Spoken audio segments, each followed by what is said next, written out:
നമസ്കാരം.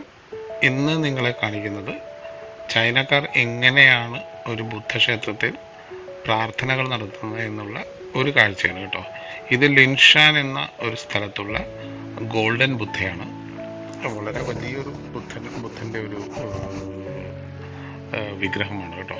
അങ്ങോട്ടേക്കുള്ള യാത്രയിലാണ് ഞങ്ങൾ. കഴിഞ്ഞ ദിവസം കേവിലൊക്കെ പോയിരുന്നില്ലേ, അതിനെ തുടർന്ന് പോയ അടുത്ത സ്ഥലമാണ് ഈ ബുദ്ധക്ഷേത്രം. അപ്പോൾ അങ്ങോട്ടേക്കുള്ള വഴിയാണ് കേട്ടോ ഇത്. നല്ല രസമാണ് അങ്ങോട്ട് പോകാനായിട്ട്.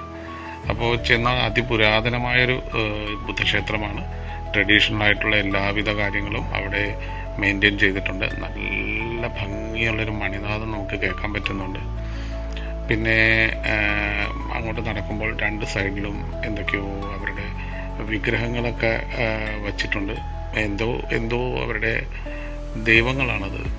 എന്തിനെ റെപ്രസെൻറ്റ് ചെയ്യുന്നതാണെന്നുള്ള കാര്യം നമുക്ക് ക്ലിയറായിട്ട് അറിയില്ല കേട്ടോ. അതിനാലത് കണ്ട് അങ്ങോട്ടേക്ക് നടക്കുകയാണ്. അപ്പോൾ ആ കാണുന്നതാണ് ഒരു ലാഫിംഗ് ബുദ്ധ. ഭയങ്കര വലിയൊരു സ്വർണ്ണ കളറിലുള്ള ഒരു സ്വർണ്ണ ബുദ്ധനാണ് കേട്ടോ. അത് റിയൽ ഗോൾഡ് അല്ല, പക്ഷെ സ്വർണ്ണ കളറിലുള്ള ഗോൾഡൻ ബുദ്ധ എന്നാണ് അവർ പറയുന്നത്.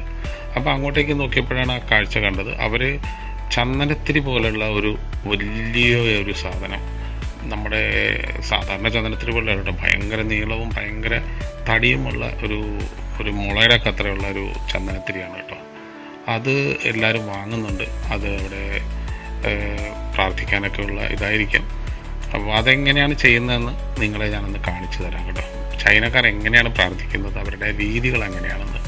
ഓപ്പണായിട്ടുള്ള ഇതൊരു കാട്ടിനുള്ളിലുള്ള ഒരു ഓപ്പണായിട്ടുള്ള ഒരു ബുദ്ധനാണ്. ഒരു ബുദ്ധക്ഷേത്രം എന്ന് പറയാൻ പറ്റില്ല, ഓപ്പൺ എയറിലുള്ളതാണ്. കണ്ടോ, അയാൾ ആ ചന്ദനത്തിരി കൂട്ടി നിന്നെടുത്തു. ഭയങ്കര വലുതാട്ടോ അത്.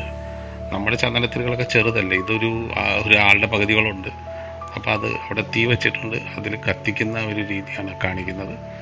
അവരത് കത്തിച്ച് എങ്ങനെയാണ് പ്രാർത്ഥിക്കുന്ന ഒരു പ്രത്യേക രീതിയിലാണ് കേട്ടോ അവർ പ്രാർത്ഥിക്കുന്നതൊക്കെ.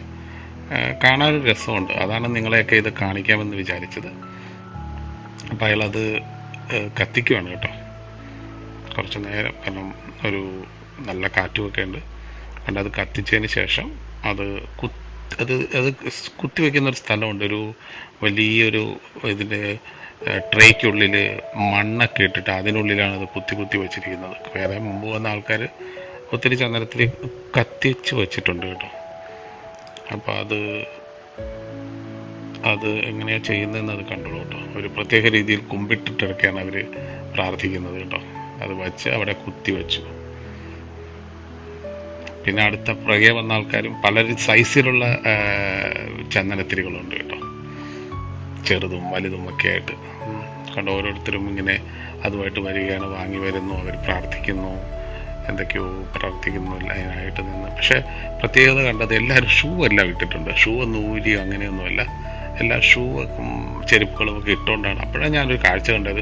ഒരു കുട്ടിയുടെ കയ്യിൽ എന്തോ മെഴുകുതിരി പോലത്തെ ഒരു ലോട്ടസ് പോലത്തെ എന്തോ സാധനം ഒരാൾ നിന്ന് എന്തോ ചെയ്യുന്നതൊക്കെ കണ്ടു. അതൊരു ഇൻട്രസ്റ്റിംഗ് ആയിട്ട് തോന്നി. അപ്പോൾ അത് ഞാൻ പെട്ടെന്ന് ഓടിപ്പോയി നിങ്ങളെ കൂടെ കാണിക്കാമെന്ന് വിചാരിച്ചാണ്. കയ്യിൽ രണ്ട് താമര പോലുള്ള ഒരു മെഴുകുതിരിയാണെന്ന് തോന്നുന്നു. അത് കത്തിച്ച് അത് ബുദ്ധൻ്റെ ആ ഒരു വലിയ വിഗ്രഹത്തിൻ്റെ പുറത്ത് വയ്ക്കുന്നൊരു കാഴ്ചയാണ് കാണാൻ പറ്റിയത്. എന്താണ് എന്നെനിക്കറിയില്ല അതിനെപ്പറ്റി. അപ്പോൾ അവരത് കാണിക്കുന്നുണ്ട്. നല്ല രസമുണ്ട് അത് കാണാനായിട്ട്. അതിനുശേഷം ആ കുട്ടിയെ അദ്ദേഹം അനുഗ്രഹിക്കുന്നത് പോലെ കാട്ടി അവിടെ നിന്ന് മാറി. ആ കുട്ടിയെ അവിടെ നിർത്തി പ്രാർത്ഥിപ്പിക്കുന്നുണ്ട്. അവർക്ക് ആ രണ്ട് പീഠങ്ങൾ വെച്ചിട്ടുണ്ട്. അവിടെ നിന്നാണ് അവർ പ്രാർത്ഥിക്കുന്നത്. കണ്ടോ, ചന്ദനത്തിരി എടുത്തിട്ട് അവർ ചെയ്യുന്ന രീതികൾ കണ്ടോ. കുമ്പിട്ട് ഇങ്ങനെ ചെയ്യുന്നത്. നമ്മൾ നാട്ടിലുള്ള ക്ഷേത്രങ്ങളിൽ കൈ കുമ്പി ചെയ്യുന്നു, പക്ഷേ ഇവർ തല കുമ്പിട്ട് വണങ്ങിയാണ് ഇവിടെ കണ്ടിരിക്കുന്നത്.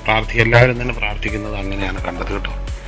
വളരെ ഇൻട്രസ്റ്റിംഗ് ആയിട്ട് തോന്നി, ഒരു ഡിഫറെൻ്റ് രീതിയിൽ കേട്ടോ. അത് നിങ്ങളെ കാണിക്കണമെന്ന് തോന്നി. പിന്നെ അത് കൈകൂപ്പി നിന്നല്ല തൊഴുന്നത്, അവരത് തലകുനിച്ച് കുമ്പിട്ടൊക്കെയാണ് അവരുടെ പ്രാർത്ഥനാ രീതികൾ കേട്ടോ. പല രീതിയിൽ ചെയ്യുന്നുണ്ട്. അവർ ചെയ്യുന്ന രീതി അതാണ് കേട്ടോ. പിന്നെ അതിനുശേഷം പീഠത്തിൽ മുട്ടുകുത്തി അങ്ങനെ പ്രാർത്ഥിക്കുന്ന രീതിയിലും അവർ ചെയ്യുന്നുണ്ട് കേട്ടോ. മുട്ടുകുത്തി നിന്ന് അതിന് വേണ്ടിയിട്ട് പീഠങ്ങൾ ഇട്ട് വെച്ചിട്ടുണ്ട്. ഏതൊരു ബുദ്ധക്ഷേത്രത്തിൽ പോയാലും ഇങ്ങനെയുള്ള പീഠങ്ങൾ നിറയെ നിരത്തിയിട്ടുണ്ട്. മുന്നോട്ട് പോകുന്ന ദിവസങ്ങളിൽ ഞങ്ങൾ ഇങ്ങനെയുള്ള ഒത്തിരി വീഡിയോകളുമായി വരാം കേട്ടോ. അപ്പോൾ ഞങ്ങളുടെ വീഡിയോ കണ്ടിഷ്ടപ്പെട്ടാൽ ലൈക്ക് ചെയ്യുക, സബ്സ്ക്രൈബ് ചെയ്യുക കേട്ടോ. പിന്നെ നമ്മൾ നല്ല നല്ല പുതിയ വീഡിയോകളുമായി അടുത്ത ദിവസങ്ങളിൽ വരുന്നതാണ്. ഇങ്ങനെയുള്ള നല്ല നല്ല ചൈന കാഴ്ചകൾ നിങ്ങളെ കാണിക്കുന്നതിനായിട്ട് ഞങ്ങളുടെ ചാനൽ സബ്സ്ക്രൈബ് ചെയ്യുക കേട്ടോ. Thank you for watching.